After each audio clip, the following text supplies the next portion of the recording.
kanot muka papud maskig jamming lang ang tanan. Ipingan sa tugtog sabay si Jinjen akong amiga ngambutayon sa ulo para maminaw sa sunata nga gilitag pa sa bukid sa kong amigo nga atso kayo.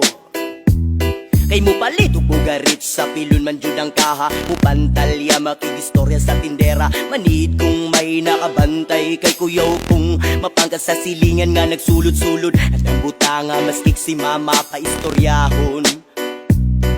Diyos ko nak, ayan ka na naman. Ang bilin ko sa'yo ay wag pasubrahan. Gumamit lang ng tama na kaya sa isipan at wag kalilimutan na sermon el expra.